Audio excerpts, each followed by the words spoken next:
Do you see the nomination of Kavanaugh becoming a difficulty, not an easy lift like Neil Gorsuch was?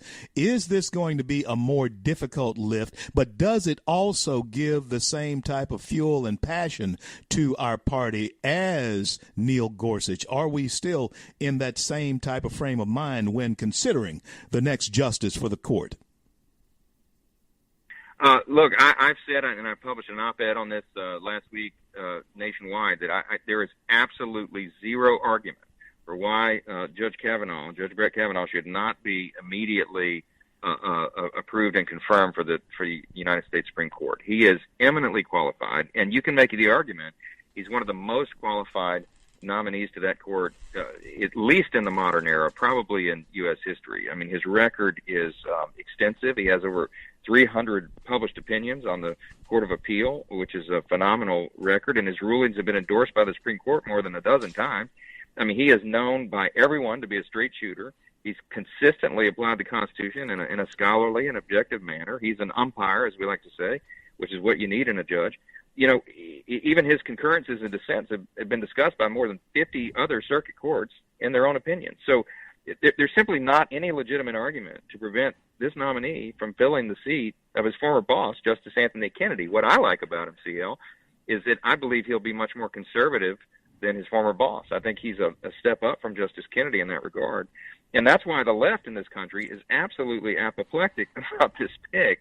I mean, they were going to oppose this pick even before he was named by the president, no matter who was announced. Our friends across the aisle would have protested the pick because they don't want anyone who's going to be on this court who will be an originalist. They don't want anybody who's going to stand for the Constitution, faithfully interpret and apply it. They want liberal activists. They want activist judges, and that's why they're fighting tooth and nail to prevent it. But at the end of the day, CL, I think he's going to be approved. I predict that it'll be done by the first week of October. And now President Trump will have 2 appointments to the Supreme Court. It's conceivable he could have even more, and that is a nation-shaping change for the court. It'll move it back to the right, and that's what we've needed. It's long overdue. I certainly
in daily. My special guest right now is good friend and a shooting star in the Republican Party from the great state of Louisiana's 4th District, United States House of Representatives, Mike Johnson. Mike, when we left, I want to revisit this immigration thing. You brought it up as far as that is concerned. Now, it seems that some in our party drag their feet on immigration.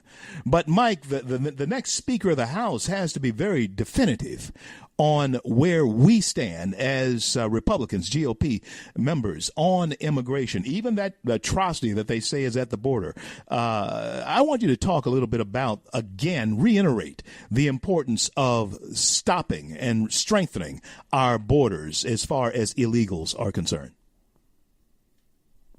Well, it's absolutely critical for so many reasons. People cite the economy and our workforce and all that, but it's even more fundamental than that. It's about national security.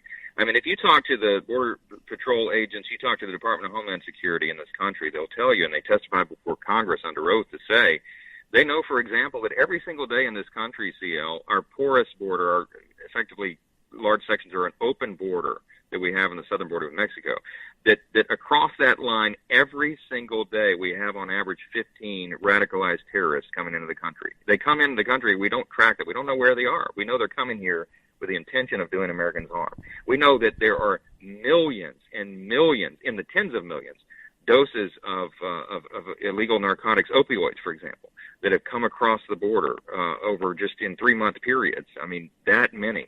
The high volume of these drugs that come into our country, they're not monitored. We don't know what's in it, and they hit the streets, and that is contributing to the opioid crisis that every single state in this country is facing. You know, we can fine-tune federal policy at the federal level and even at the state level, but if you don't have control over these illegal narcotics coming into the country, there's no way to adequately address the problem. So, you know, we have crime. I mean, crime rises with illegal aliens coming in. We know that it creates a real danger to the people. And, of course, we have hundreds of sanctuary cities around the country who are intentionally, these mayors think they're bigger than the law, bigger than the rule of law. They thumb their nose and openly flout it, and they're violating federal immigration policy. So we've got to get control of all that.